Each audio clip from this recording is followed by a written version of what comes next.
नमस्कार, आप सभी का रमेश सुरेल यूट्यूब चैनल पर बहुत हार्दिक स्वागत है। रीट 2021-2022 लेवल 1 में बीएड शामिल को लेकर बीएसटीसी बीएड विवाद को लेकर सुप्रीम कोर्ट में 12 अक्टूबर 2022 को सुनवाई होने वाली है। लेकिन इस सुनवाई में कोई भी फैसला नहीं होगा, आगे की तारीख मिलेगी।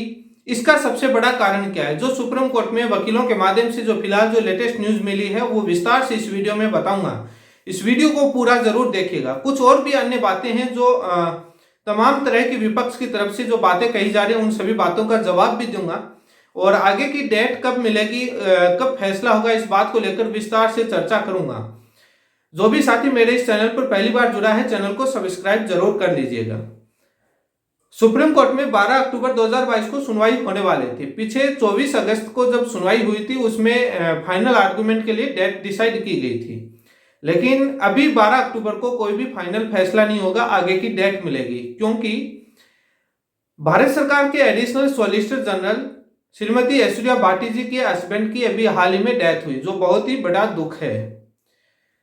इस वजह से ऐश्वर्या भाटी जी ने सभी इस केस से जुड़े हुए एवार को, एडवोकेट्स को एक लेटर भेजा है और सुप्रीम कोर्ट में भी दिया है कि इस मैटर को एडजॉर्न किया जाए और मैं इस मैटर में सुनवाई पैरवी करने के लिए उपस्थित नहीं हो सकती, जो अपना कारण उन्होंने रीजन मेंशन किया है। इस कारण की वजह से अब सुप्रीम कोर्ट में 12 अक्टूबर 2022 को मात्र तारीख को लेकर बहस होगी, कोई भी आर्गुमेंट नहीं होंगे कि आगे की डेट कब डिसाइड की जाए। लेकिन इसमें बहुत ही बड़ा दुख है कि उनके हस्बैंड की डेथ हो गई। आपको सोशल मीडिया तमाम न्यूज के माध्यम से सूचना भी मिली होगी। यही इसी बात का इंतजार था कि वो बाकी कोर्ट में इसमें सुनवाई के लिए उपस्थित होती है नहीं होती है, लेकिन आज सुप्रीम कोर्ट में वकीलों के पास लेटर आया कि इस मैटर को एडजॉर्न किया जाए, स्थगित किया जाए, कल सुनवाई के लिए उपस्थित वो नहीं हो सकती। इसलिए 12 अक्टूबर को ओनली डेट को लेकर डिसाइड होगा, सुनवाई होगी और कोई भी फाइनल फैसला नहीं होगा। लेकिन इसी के साथ में बीएड की तरफ से दो बातों पर चर्चा करना चाहूंगा। जब सुनवाई पास में आती है तो बीएड वाले बोलते हैं कि हमारे को वकील के लिए पैसे दीजिए, पैसे दीजिए। जैसे ही सुनवाई से तारीख निकल जाती है तो बोलते हैं एमएचआरडी ने वो कर दिया, एनसीटी ने वो कर दिया, एमएचआरडी ने वो कर दिया। गुणगान वैसे एमएचआरडी और एनसीटी का करते हैं और जब सुनवाई पास में आती है तो वकील वकील करते हैं। ऐसा क्यों, समझ से बाहर है। वैसे कुछ नेता विपक्ष के भी बोल चुके हैं कि ये लड़ाई NCT MHRD versus BTC, BSTC, JBT, ETT, DElEd की है।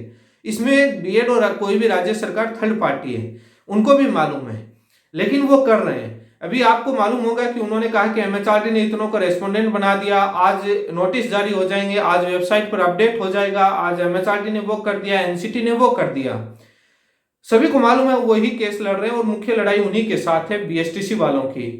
एमएचआरडी ने जो राजस्थान में, आपको मालूम होगा कि राजस्थान में जो मुकेश कुमार रोयल और इससे जुड़े हुए जो जितने बीएसटीसी के कैंडिडेट थे और जो एमएचआरडी को चैलेंज किया था लेटर को, उसमें जो पिटिशनर थे, जो दो लोगों ने तो कैविट लगाई थी, बाकी लोगों ने लगाई नहीं थी, तो उनको किसी को कोई भी नोटिस प्राप्त नहीं हुआ। एनसीटी ने अपनी फाइल में जो जितने पिटिशनर थे राजस्थान हाईकोर्ट में एनसीटी की फाइल में, उन सभी को नोटिस दिया गया, लेकिन एमएचआरडी ने नहीं दिया। ये जानकारी उनको भी नहीं मालूम, विपक्ष को भी।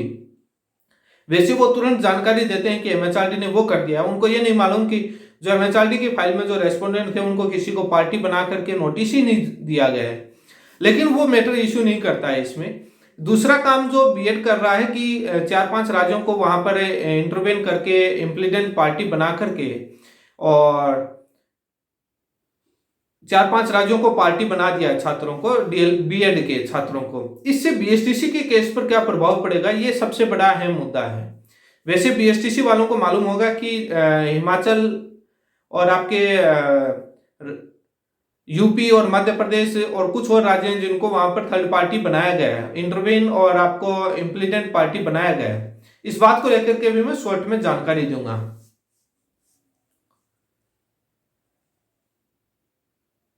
जितनी भी पार्टियां बनाई जा रही हैं बीएड की तरफ से, हम मौन थे, हम ये चाह रहे थे बनाए ताकि इस केस की खिचड़ी बने और बीएसटीसी का पक्ष मजबूत ही होगा, कमजोर नहीं होगा।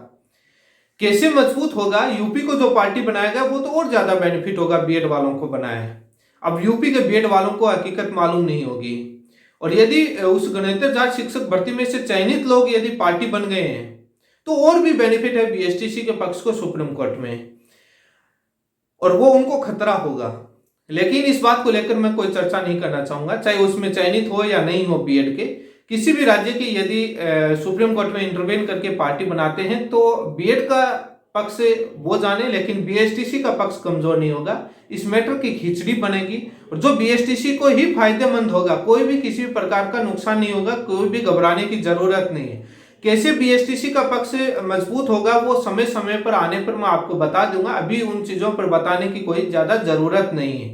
लेकिन बीएसटीसी को फायदा ही है, चाहे मध्य प्रदेश को बनाए, चाहे हिमाचल को बनाए, चाहे कैसे भी बनाए। आपने सामान्य तौर पर सुना भी होगा कि यार मैटर की खिचड़ी मत बनाओ, मैटर जो है साफ शब्दों में रखो। जब जितने राज्यों को पार्टी बना करके और ये खिचड़ी बनाएंगे उतना ही ज्यादा बीएसटीसी को पक्ष मजबूत होगा।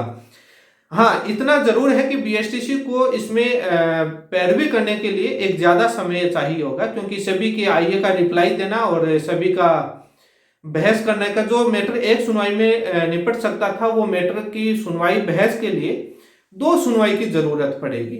वो एक यदि और अब जैसे 4-5 राज्यों को बना दिया तो एक आर्गुमेंट का टाइम बढ़ गया, वो इतना बीएसटीसी का थोड़ा आर्थिक बोझ बढ़ा है। बाकी कोई आपको लीगल पॉइंट में कोई कमजोरी नहीं होगी।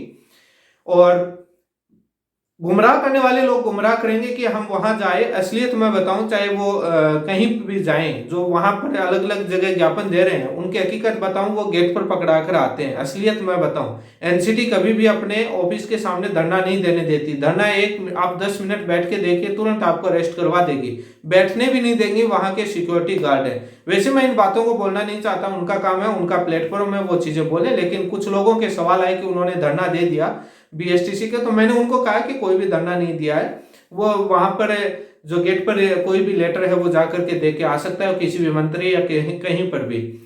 लेकिन जो बोलते थे कि हम धर्मेंद्र प्रधान जी के ऑफिस में इतनी देर बैठ करके उन्हें सेक्रेटरी को बुलाया, धर्मेंद्र प्रधान जी हैं वो मेमो लेते हैं और वो भी बहुत मुश्किल से जब प्रेजेंट होते हैं उस समय लेते हैं। वो इतनी बड़ी मीटिंग वाला है जो बोल रहे हैं, मुझे नहीं लगता कि वो बातें असलियत हैं, जहां तक मुझे सूचना है, क्योंकि हमने देखा है वहां पर जाकर के किस प्रकार से एंट्री होती है, किस प्रकार से मेमो लेते हैं और किस प्रकार से उनकी प्रक्रियाएं जो प्रोसेस है उसके मुताबिक मुझे नहीं लगता है कि इतना वो कर पाए होंगे। लेकिन उनका प्लेटफॉर्म है, वो अपना कर रहे हैं। लेकिन बीएसटीसी का पक्ष है वो कितनी भी राज्यों को पार्टी बनाए कमजोर नहीं होगा, उससे खिचड़ी बनेगी, बीएसटीसी का मजबूती होगा। लेकिन बीएसटीसी के लोग, बीटीसी के लोग ध्यान से सुने, जो भी आपको टास्क दिया जाए वो स्ट्रिक्टली आप टास्क फॉलो करें, ताकि आपका पक्ष कहीं भी कैसे भी करके कमजोर नहीं है। लेकिन आप लोग ऐसा करते नहीं है, मैंने देखा है अक्सर।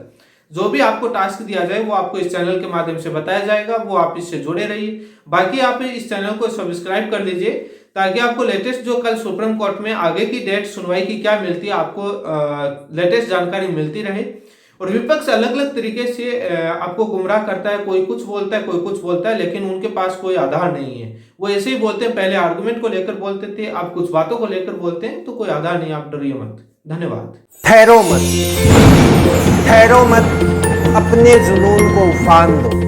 ठहरो मत, अपने जुनून को उफान दो। वक्त आ गया है, अपने सपनों को उड़ान दो। ठहरो मत, अपने जुनून को उफान दो। वक्त आ गया है, अपने सपनों को उड़ान दो। जो काम लोग खुद नहीं कर सकते, जो काम लोग खुद नहीं कर सकते, अगर आप करने जाओगे तो लोग आपका मजाक उड़ाएंगे।